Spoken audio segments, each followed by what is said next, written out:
नमस्कार दोस्तों। आज के हमारे इस वीडियो में हम आपके लिए पितृपक्ष की एक बहुत सुंदर कहानी लेकर आए हैं। एक समय की बात है, दो भाई बहन थे। दोनों का विवाह हो चुका था और दोनों के ही दो दो बेटे थे। बहन विधवा हो चुकी थी और अपने भाई के घर में रहती थी। इस बात से उसकी भाभी बहुत नाराज रहती थी। ऐसे ही पितृपक्ष आया तो उसका भाई बोला, मैं पितरों के तर्पण और पिंडदान के लिए गंगा जी जा रहा हूँ। ऐसा कहकर वह गंगा जी के लिए चला गया।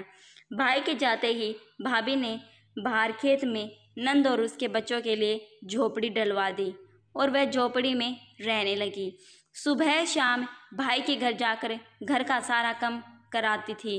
बदले में भाभी बचा कुचा खाने को दे देती थी और आते समय आटा छानने वाला कपड़ा अपने साथ ले आती थी।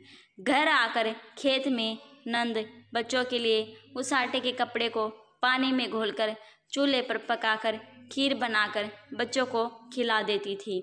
ऐसे ही समय बीतने लगा। एक बार भाभी ने उसे वह कपड़ा ले जाते देख लिया तो वह बोली, बाई जी, आटा छानने का कपड़ा कहाँ ले जा रही हो? इसे यही छोड़कर जाया करो। उसने वैसा ही किया।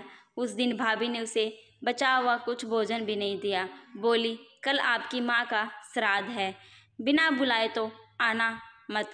हाँ, आंगन में लगाए पीपल का पेड़ अगर अपनी जगह से हिले तो आ जाना। यह सुनकर वह बहुत दुखी हुई और रोती रोती घर पहुंची।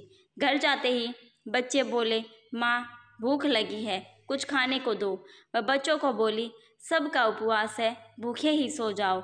अगले दिन बच्चे बोले, माँ मामी ने कहा था कि आज नानी का श्राद्ध है तो वहाँ चलते हैं। तो वह बोली, तुम्हारी मामी ने कहा था कि अगर आंगन का पीपल का पेड़ अगर अपनी जगह से हिले तो आ जाना।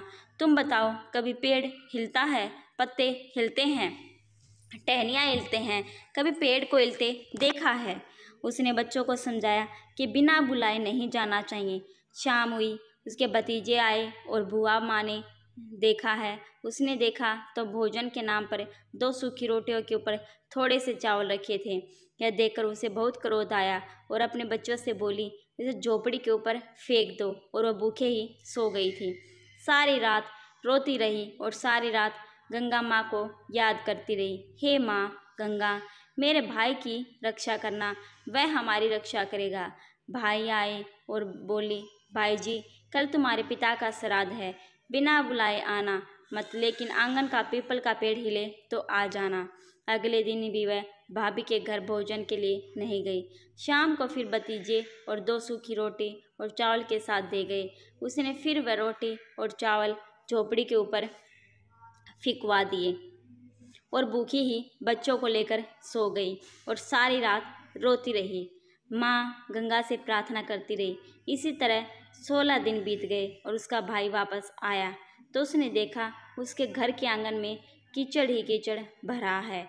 वह अपनी पत्नी से पूछने लगा, यह कैसा कीचड़ है? मेरी बहन कहाँ है?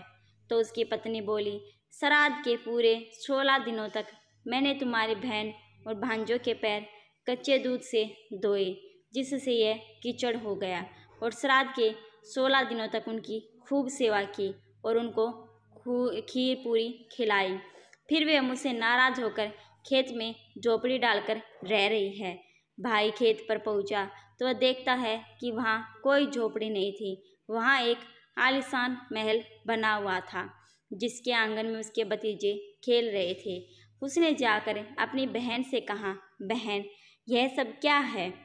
तब उसने अपने भाई को सारी बात बताई और बोली, भाई जो तेरे आंगन में कीचड़ है वह कच्चे दूध से नहीं बल्कि भाभी के व्यवहार से, जो मैं दिन रात रोती थी, उन आंसुओं का कीचड़ है। माता पिता के श्राद्ध पर भाभी ने कहा, पीपल का पेड़ हिले तो आ जाना, बिना बुलाए मत आना। पीपल हिला नहीं तो हम गए नहीं और शाम को उन्होंने 2 रोटी और चावल भिजवाए। मैंने गुस्से में झोपड़ी के ऊपर फेंक दिया। माता पिता के आशीर्वाद और तेरे साथ और गंगा मैया की कृपा से यह सूखी रोटी सोने में और चावल हीरे मोती में बदल गए। इसके प्रभाव से यह सब हुआ है। भाई ने अपनी बहन से अपनी पत्नी की गलती की माफ़ी मांगी और घर जाने को कहा। और वह बोली, गंगा मैया ने तेरी रक्षा की और तू हमारी रक्षा करेगा, लेकिन हम यहाँ रहेंगे। और भाई ने अपने माता पिता को याद करते हुए कहा, मेरी बहन और भांजों को ऐसे ही सुखी रखना। और बोला, जैसे मेरी बहन की सुनी वैसे ही सबकी सुनना। अगर आपको मेरी कहानी पसंद आई हो तो लाइक व सब्सक्राइब करना।